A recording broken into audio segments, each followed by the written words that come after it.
deux grands sujets en littérature, l'amour et la guerre. Aujourd'hui, je vous propose d'embarquer avec moi dans un univers fascinant, celui des sous-marins nucléaires lanceurs d'engins, les SNLE. Et le livre par le truchement duquel nous allons nous embarquer, eh bien il parle un peu d'amour, mais surtout beaucoup de guerre. Plus précisément, des hommes et des machines qui font la guerre. Non pas la guerre qui éclate au grand jour, sous les explosions d'obus et les tirs de mitrailleuses, mais un autre type de guerre. Une guerre feutrée, subtile, silencieuse, permanente, qui se déroule au fond des océans. Une guerre menée par des machines d'une complexité fascinante, qui patrouillent inlassablement justement pour éviter la guerre. En faisant peser une menace si terrifiante, qu'elle décourage quiconque de vouloir nous la déclarer. Ces sous-marins nucléaires nous font une promesse. La promesse que si vous touchez à notre pays, on rase le vôtre. Il n'y aura rien que vous puissiez faire pour nous en empêcher. Et de cette promesse de mort est née une paix fragile qui dure depuis des décennies. C'est ce monde très particulier que l'écrivain Robert Merle nous fait découvrir ici, dans son livre « Le jour ne se lèvera pas pour nous », qui sera le premier des 2 épisodes que nous ferons sur ce sujet et que je vous propose de découvrir ensemble ce soir. Car vous êtes ici sur Guerre et Littérature, la chaîne où l'on parle de littérature de guerre, de la littérature qui sent la poudre.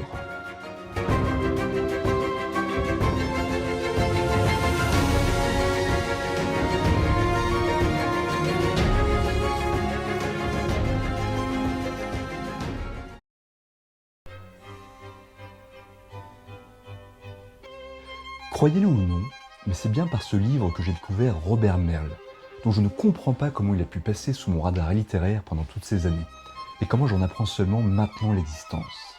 C'était qui donc, Robert Merle, à paraître le sosie caché de l'acteur Liam Neeson? C'était d'abord un fils de pied noir.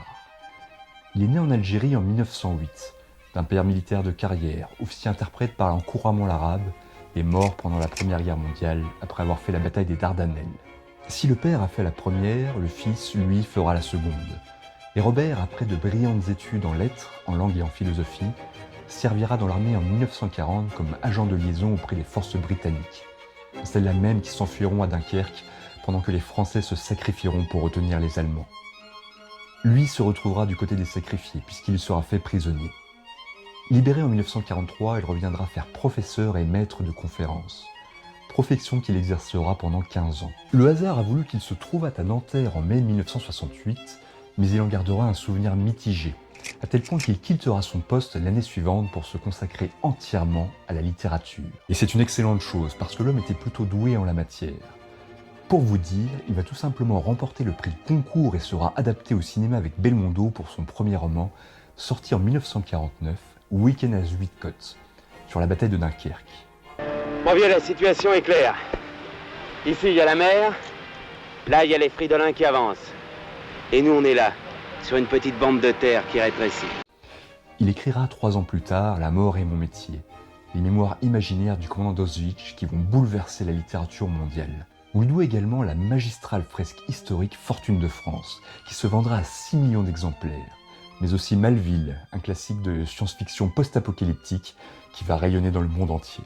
Bref, Robert Merle touche à tout et avec talent. Il aura été traduit dans 22 langues différentes et vendu des millions de livres à travers le monde.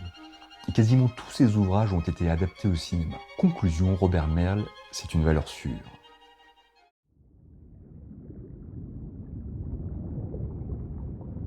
Le jour ne se lèvera pas pour nous est un livre très réaliste qui décrit le quotidien à bord d'un SNLE, un sous-marin nucléaire lanceur d'engins. L'intrigue tient sur un timbre-poste et se résume en une phrase.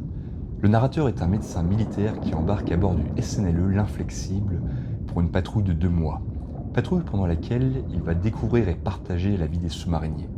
Et nous avec lui de fait. Voilà, ce n'est pas plus compliqué que cela. Ici, pas de scénario invraisemblable, plein de rebondissements et d'explosions. Simplement un homme normal qui débarque au milieu d'un univers qui lui est inconnu. L'observe, pose des questions, tente de trouver sa place, s'y intègre peu à peu et partage la vie si particulière de 130 hommes coincés au fond de l'océan, avec des missiles balistiques de 18 tonnes chacun, et une centrale nucléaire à bord. Ce qui n'est effectivement pas une situation très banale. Une chose qu'il faut préciser, c'est que le roman date de 1986, et pourtant, il n'a pas pris une ride. D'abord parce que le fonctionnement d'un sous-marin nucléaire n'a pas fondamentalement changé. de même que les hommes qui en constituent l'équipage. Bien sûr, certains points mériteraient d'être réactualisés, notamment le fait qu'à l'époque, il n'y avait pas de femmes à bord. Mais quand je lis les descriptions des personnages, j'ai l'impression de retrouver les mêmes que l'on pourrait rencontrer dans l'armée d'aujourd'hui. Si l'environnement évolue, les hommes restent au fond les mêmes, avec les mêmes types de caractères, de qualités et de défauts. Il y aura toujours le rigolo de la bande et le taciturne, l'hypocrite et le sincère, celui qui pose les problèmes et celui qui les résout. J'insiste là-dessus. Ce n'est pas un livre d'action, c'est un livre d'ambiance. L'action la plus intense et dramatique qu'il va vivre, c'est une crise d'appendicite. Ce qui de fait pose quand même quelques petits soucis à bord d'un sous-marin. Mais ce n'est pas non plus la fin du monde. Mais alors...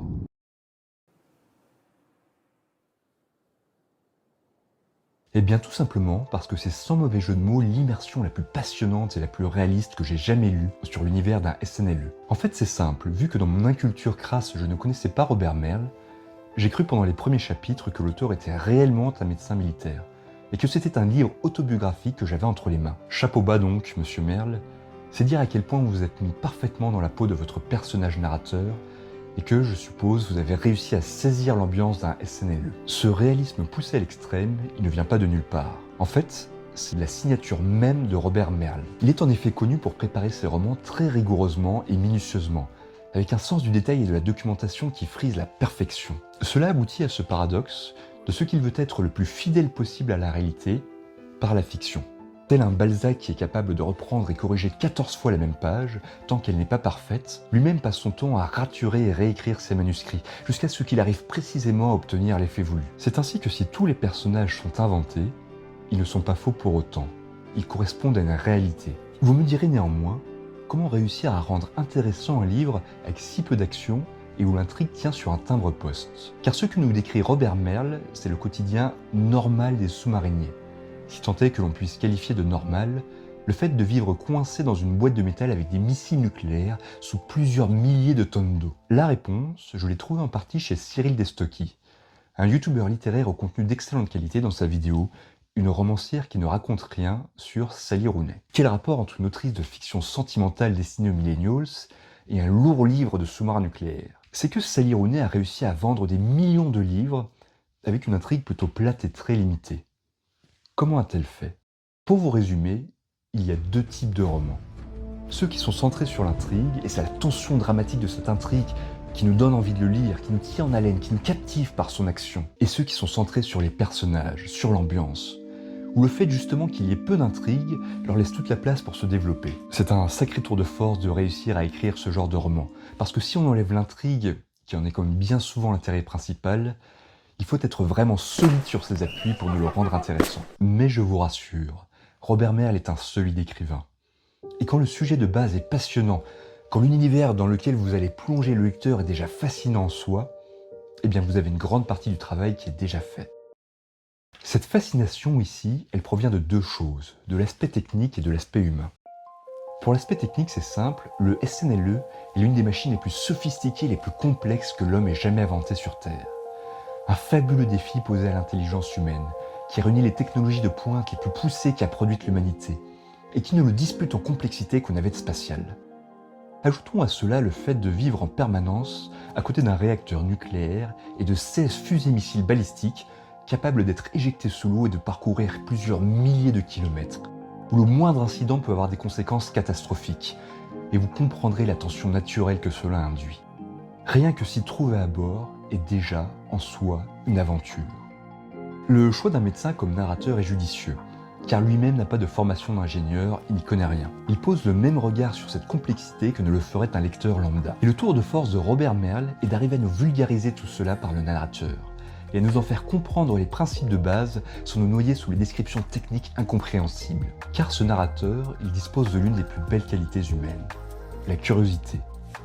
Il s'intéresse à tout, il pose des questions, et on apprend et on s'émerveille en même temps que lui de ses découvertes. Mais bien plus intéressant encore que l'aspect technique, il y a l'aspect humain.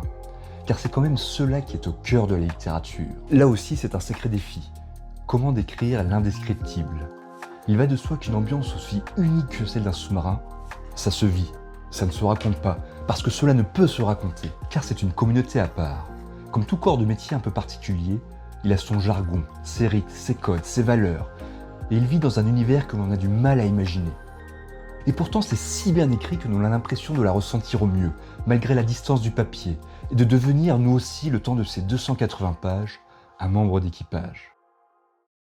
Le choix du narrateur est encore une fois stratégique. Le fait qu'il soit un éléphant, le petit surnom affectueux donné dans la marine à ceux qui ne sont pas des marins, va lui permettre, comme à la plupart des lecteurs, de poser un regard neuf et curieux sur cette communauté humaine qu'il rejoint, et à laquelle il va tenter avec succès de s'intégrer et de trouver sa place. Et le fait qu'il soit médecin va lui permettre, dans cet univers très hiérarchisé et cadenassé, de parler assez librement avec tout le monde. Il peut ainsi nous faire partager aussi bien l'ambiance du carré des officiers que celle de la boulangerie du bord. Il a même un rôle social stratégique, car il n'est pas seulement narrateur, il est également acteur. Il fait tampon entre l'équipage et les officiers, tempère les blagues des jeunes lieutenants, participe à résoudre les problèmes humains à bord. Avec lui, on touche au cœur même de la problématique des sous-mariniers.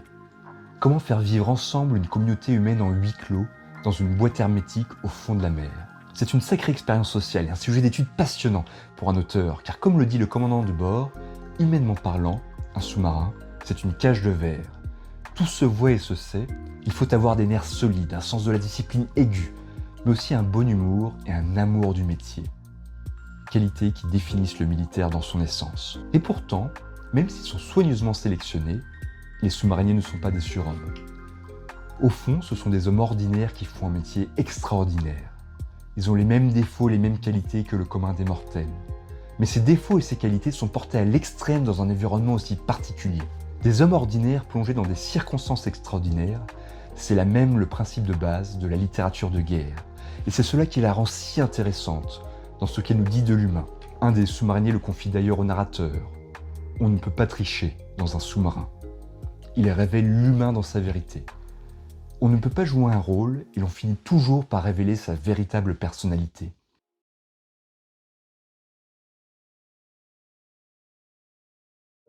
Le mot de la fin est une citation bien connue d'Albert Einstein. Je ne sais pas avec quelles armes se fera la Troisième Guerre mondiale, mais ce dont je suis sûr, c'est que la Quatrième Guerre mondiale se résoudra, elle, à coups de bâton et de silex. Voilà, c'est la fin de cet épisode. Si le livre vous intéresse, je vous ai mis le lien en description. Je vous souhaite une bonne soirée et surtout une bonne lecture.